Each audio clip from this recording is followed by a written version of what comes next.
Welcome to this video on ureteral calculi, commonly known as kidney stones in the ureter. We'll explore what these are, how they form, their symptoms, diagnosis, treatment, and prevention. Join us as we unravel the complexities of this common and often painful condition.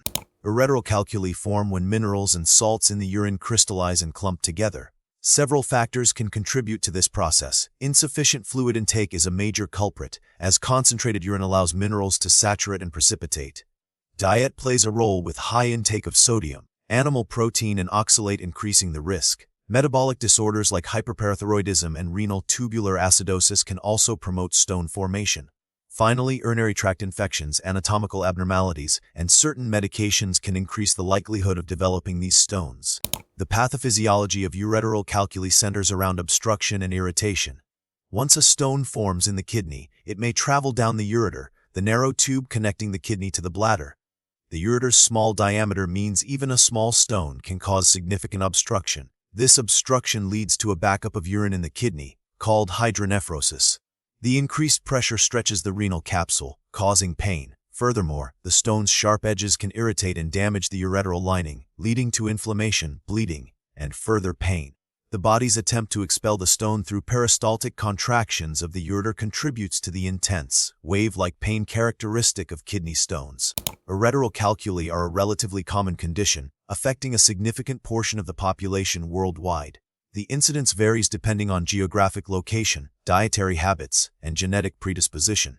Men are generally more likely to develop kidney stones than women. The peak age of onset is typically between 20 and 40 years old, but stones can occur at any age.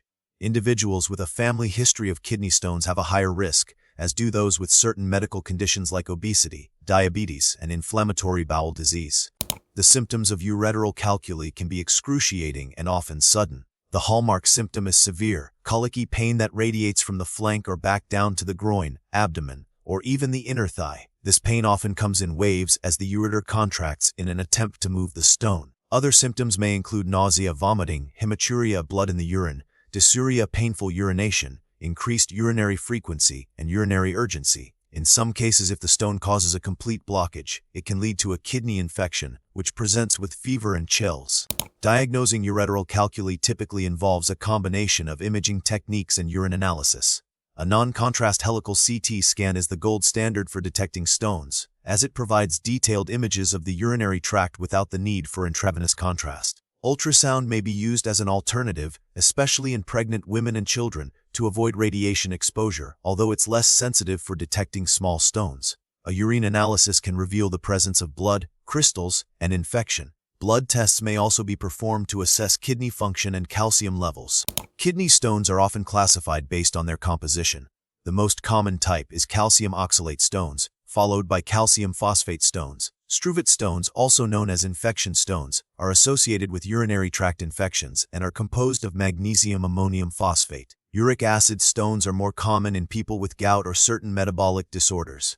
Cystine stones are rare and are associated with a genetic disorder called cystinuria. Treatment for ureteral calculi depends on the size, location, and composition of the stone, as well as the severity of symptoms. Small stones may pass spontaneously with conservative management, which includes pain relief medication, such as NSAIDs or opioids, and increased fluid intake to flush the stone out. Alpha blockers like tamsulosin can help relax the ureteral muscles and facilitate stone passage.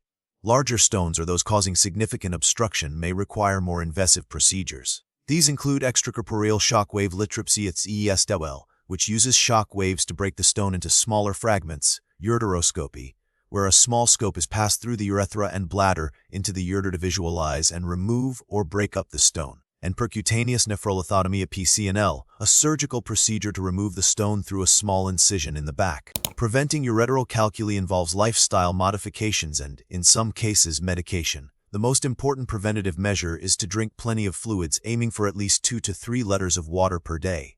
Dietary changes may include reducing sodium and animal protein intake, especially for those with calcium oxalate stones.